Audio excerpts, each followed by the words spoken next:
Hey guys, how's it going? So today I want to share with you some of the ways I like to create and write my own spells, and why I think writing your own spells can be even more effective than just using one from a book. So that's what we're going to go over today. And if you're new here, welcome. I create weekly videos on topics like witchcraft and paganism. And I also go live on YouTube every Friday for Pagan Happy Hour. So let's jump right in.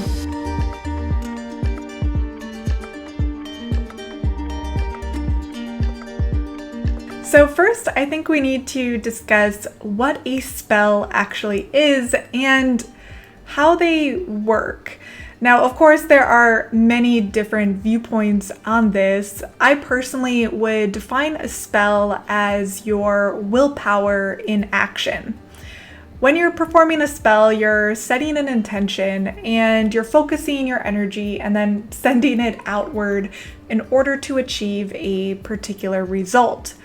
This kind of intention setting and then exerted energy are, in my view, the core components of a spell. This is really something that's been done since ancient times. I mean, people have always understood on an intuitive level that our thoughts and focused attention are really powerful. And we also know from physics that thoughts have matter, so spells are really just a manifestation of our thoughts. At least this is my view. I do have a whole video about my philosophy on why and how spells work.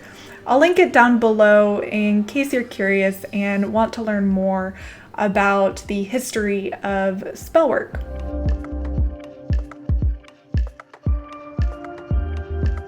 So why even bother to write your own spell? Well, I think there are some key benefits to doing this yourself, one of which is by composing your own spell, you can work with the materials you currently have. Meaning you can look around you and decide, okay, what do I have right now that I can use for this spell? Meaning you don't have to go out and buy something new just to perform a particular spell. I also think writing a spell is beneficial because when you're writing it and composing it, you're kind of imbuing it with your own energy and intention, which in my view can make it more powerful.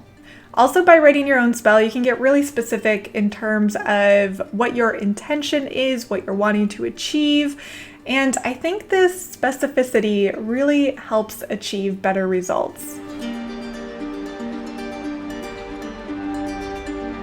Next, let's discuss how to structure your spell. So different spiritual paths do spells differently, and some witches are also pagans, and sometimes they like to incorporate deity into their spell work. So their spell might be very different. For example, in a recent Pagan Happy Hour I did about Hellenism, I talked about the ancient Greek method of spell work. And this method involved kind of several complex steps, including what posture should you have while doing the spell, how to speak to the deity, how to politely ask the deity for what you desire, and then how to leave an offering. Now, this specific method would only really make sense if you were working with the Greek pantheon. So, you have to first consider what spiritual path am I part of as you're considering how do I write my spell. Now, there are plenty of other paths. For example, there's the Wiccan method for structuring a spell, which often includes casting a circle and calling in the elements. Or there's the traditional witchcraft method, which may involve hollowing a compass before performing a spell. And I do have separate videos about casting a circle and hollowing a compass. I'll link those down below in case you're curious as to what those are or how to perform them. But you need to kind of think about what area of spirituality or belief system or practice am I part of to kind of help you decide first, how do I want to structure this spell? Now, there is a huge caveat to that, which is you don't really need any of that anyway. Historically, a lot of spells were quick, spur of the moment, easily done things. They didn't necessarily involve a long ritual component, such as casting a circle and calling the elements, or a lot of historical spells didn't necessarily involve a call to the divine or to certain deities.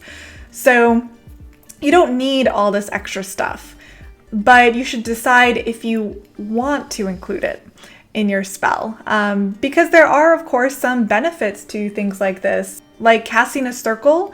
Just kind of the act of walking in the circle can be very meditative, can kind of help you transition your mindset from your daily tasks to entering a more spiritual mindset. It can also help kind of define a sacred space.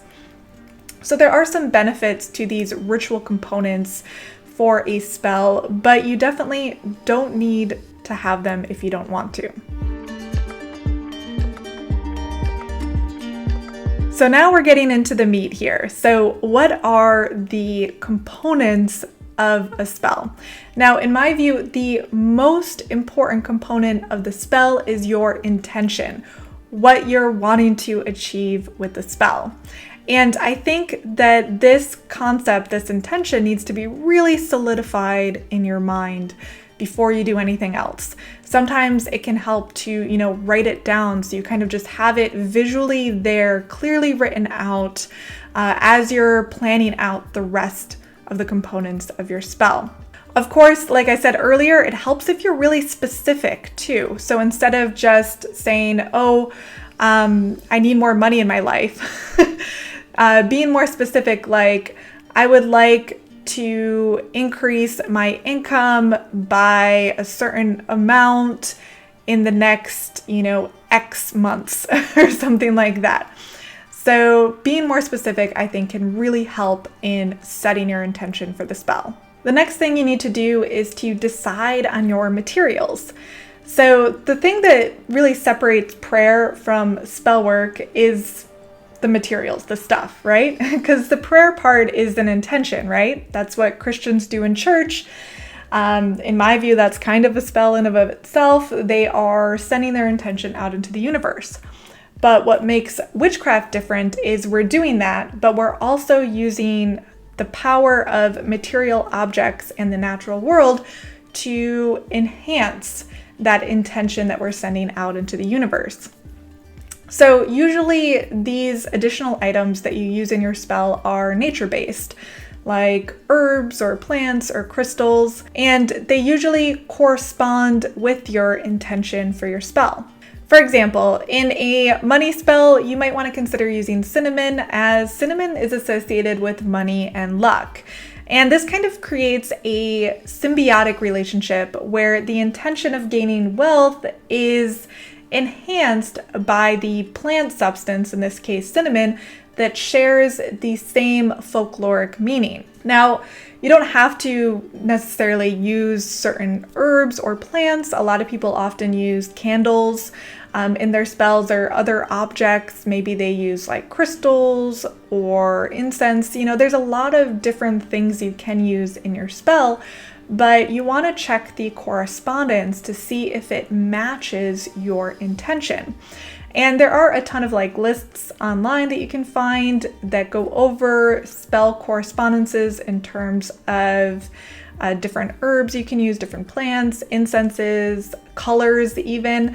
So you can really have a lot of fun here in thinking about what materials you'd like to include in your spell. And of course, again, one of the biggest benefits of writing your own spell is you can choose to use items that you already have access to, meaning you don't have to go out and buy a bunch of stuff. So now that you've decided on your intention, what materials you're going to use, now you need to decide on the structure.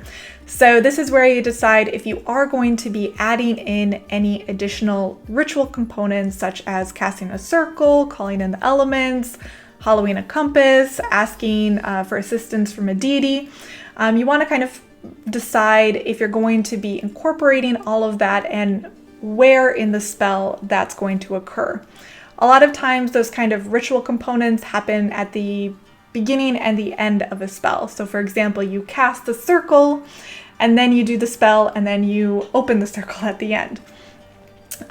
Sometimes if you're, for example, going to include a call to a deity, that might happen at the very middle part of the spell. So thinking about that and deciding if you want to include any of that ritual component, of course, you don't have to if you don't want. Next, you need to decide how you're going to express your intention, and there are many different methods for doing this. One of my favorite methods is sigil magic, which is where you take your written intention and then you cross out any repeated consonants or vowels, and then you form the remaining letters in kind of a sigil, a type of symbol.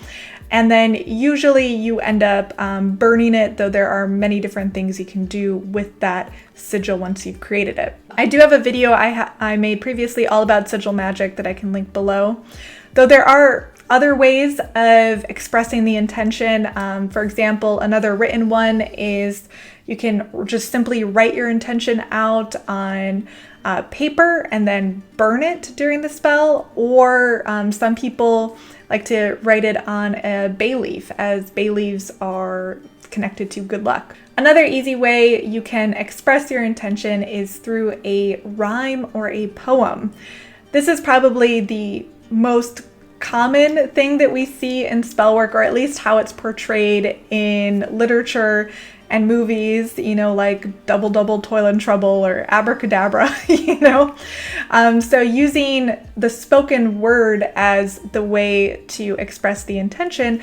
And if you'd like to use that method, then composing a short little rhyme using your intention, or you could make it a longer, more complex poem if you would like. The reason rhyming is often used is because it is so memorable. It's easy to remember it, so you can kind of stay focused in on the energy work instead of just kind of reading from a paper, because you don't really want to necessarily do that. You want to be able to focus your energy on the expression of the words you're writing, as opposed to just simply, rote reading.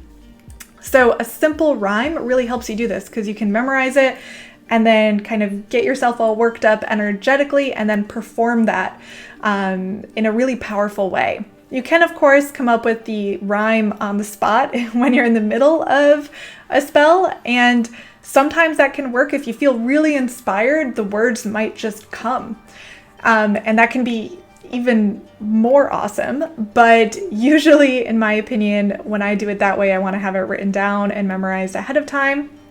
That way I just don't have to worry about it. The last thing you need to consider is how you're going to send this intention out into the universe. And again, there are a number of ways to do that.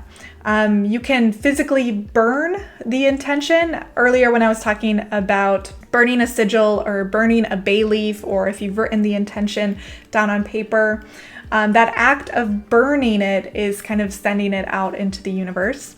Though a lot of people like to use song and dance or drumming to kind of build up that energy. The whole purpose of this experience is to kind of create a climax where you have built up the energy and then you kind of feel it releasing into the wider universe. So there are many different methods for this energy building and release, and it's up to you which method you'd like to use for your particular spell. So that is basically, in my view, how to compose a spell. We went over the importance of setting an intention, then deciding on the components of your spell in terms of, are you going to be adding in herbs or crystals or incense, anything like that. We went over the structure of the spell, deciding to add on a call to deity or any elements like casting a circle. Then you need to decide on how you're going to express that intention, whether you're going to be writing it or speaking it, and then finally how you're going to be sending that intention out into the universe, whether that's through burning or through song or dance. So I hope this video helped. I know there is a lot I didn't necessarily go over here. Spellwork is such a wide field that I could just blabble on about forever. But I do hope this kind of cleared up, some of the ways that I like to compose my own spells and what those main structural elements are for the process. So I hope you enjoyed this video. If you did, please do consider giving it a like. It really does help me out. And of course, if you're not yet subscribed to my channel, please consider it. And I'd love to hear in the comments down below if you have a particular structure you like to implement for your spell work. And if it's similar or different to what I went over in this video. So I'm looking forward to reading all of your thoughts, and I hope you all have a great rest of your day. I'll talk to you later. Bye.